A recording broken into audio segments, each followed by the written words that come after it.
Hello and welcome to this Friday's episode of Sports Corner. I'm Cole Young, and it's hard to believe it, but we're less than a week away from Thanksgiving. But that means we have a lot of football to cover. It's been a wild 2 weeks in the NFL, and the playoff seedings have been shaken up. The Broncos defeated the Chiefs for their 8th straight win to keep their home undefeated streak alive and claim the top spot in the AFC. The Bills are back towards the top of the leaderboard as Josh Allen ran for 3 touchdowns and threw for 3 touchdowns to lead Buffalo over the high-powered Buccaneers. The Chargers fell to 7-4 after the Jaguars dominated at home, beating LA 35-6. Brock Purdy returned and Christian McCaffrey scored 3 touchdowns as the 49ers have launched themselves back into the playoff conversation after a 41-22 win over the rival Cardinals. The Patriots have won 8 straight games, the Rams have won 5 straight, the Bears are going to be a playoff team if they continue winning, the now healthy Ravens are back in the Super Bowl conversations, and so much more has happened in the last 14 days. To put all the madness into perspective, here's a current look at the playoff picture. There are a ton of surprises on this list, like the Broncos, Patriots, Colts, Packers, Bears, Seahawks, Texans, Bengals, and so many more. But nothing is more shocking than the lack of the Kansas City Chiefs in this picture. They still have 7 games to go and could very well figure it out down the stretch to make a late season playoff push. However, the odds are stacked against them, and they could miss the playoffs for the first time in 10 years. I'd like to point out that a few weeks ago, I made a comment regarding the Carolina Panthers. I said that it was foolish of me to predict that they would make the playoffs this season. Since that day, they've won 2 out of 3 games, including upsetting the Green Bay Packers, and now have a pretty good shot at the playoffs. We'll see how the rest of the season plays out, but that may end up being one of my correct predictions. The last time I made my picks, I went just 2-2 again, bringing me to 25-11 on the season. My goal of keeping my losses in the double digits this year was going pretty strong, but 2 straight losing weeks hurt my chances.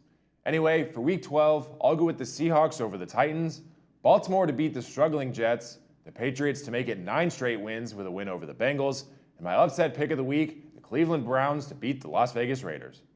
The college football season's coming to a close, but the playoff rankings haven't changed all that much over the past few weeks. Ohio State remains undefeated and are the all-around favorites to win another national title.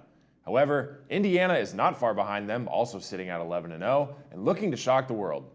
Texas A&M, Georgia, Ole Miss, Oregon, Texas Tech, Oklahoma, Notre Dame, and Alabama round out the rest of the top 10.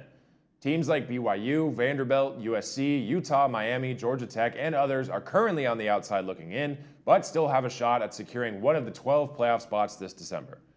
It's going to be a wild race to the finish in these final weeks of the college football season, so tune in to see which schools can earn a spot in the postseason. Hockey is back and well underway, and so far one of the biggest surprises of the season has been our local Anaheim Ducks. The Ducks currently sit with a 13-6-1 record and are at the top of the Pacific Division, 3rd in the Western Conference, and 5th overall in the league. This past summer, the Ducks fired head coach Greg Cronin and replaced him with 3-time Stanley Cup champion Joel Quenneville, a coach known for being one of the very best at getting the most out of his players offensively. Under Quenneville, the Ducks' offense is 4th best in the NHL at 2.95 goals per 60 minutes. Last season, they ranked 12th with 2.32 goals. They're scoring more, and the players are having fun and embracing their skill sets. It's been 7 years since the Ducks made the playoffs, 8 years since they won the division, and 18 years since they won the conference and the Stanley Cup. With 62 games to go, it's a very, very long season. However, things are beginning to look up for our hometown Ducks for the first time in a long time. Over in the NBA, the Los Angeles Lakers are still making headlines. LeBron James had 11 points and 12 assists in the first game of his unprecedented 23rd NBA season, and Luka Doncic had 37 points and 10 assists in the Lakers' 140-126 victory over the Utah Jazz on Tuesday. While the win's impressive and continues a successful streak of games for the Lakers, LeBron James' return to the court was the most impressive part of the night. The 40-year-old James made his season debut in the Lakers starting lineup and played 30 minutes after missing training camp and the first 14 games due to injury. Vince Carter is the only other player in NBA history to participate in 22 seasons, but James passed him earlier this week to start off his 23rd year. On top of that, James' 2 3-pointers in the first half moved him past Reggie Miller for the 6th most 3-pointers made in NBA history. He also made a driving layup in the third quarter to extend his streak of double-digit scoring performances to a record 1,293 games. That is to say, every single game in which he's played since January 6th of 2007. Just like the NHL, it's still very early in the season, but the Lakers look solid to this point. They're 1st in the division, 4th in the conference, and 5th team in the league at the moment. There are now only 3 races left in the Formula One season, and it seems the championship will come down to the wire. As I mentioned a few weeks ago, Lando Norris, Oscar Piastri, and Team McLaren are still holding on to first place in both the drivers' and constructors' standings. With that said, however, Max Verstappen is still hanging in the wings, looking to earn his 5th World Championship title.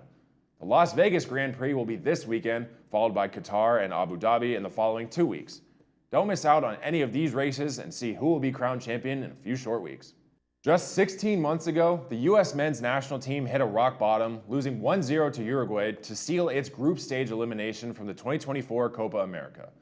Earlier this week, the U.S. team made a statement that they've turned things around when they dominated Uruguay 5-1 in an international friendly match.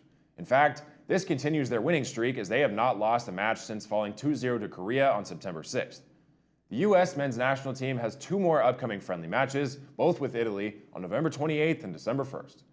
All of these matches will help the U.S. prepare for the World Cup, which will be hosted across North America in June and July of 2026. With all of that said, enjoy all of the football, the hockey, basketball, soccer, F1, and so much more that this week has to offer.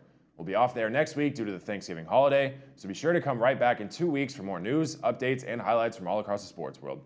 And don't forget, there's NFL on Thanksgiving and Black Friday. I'm Cole Young, have an incredible Thanksgiving, and I'll see you next time.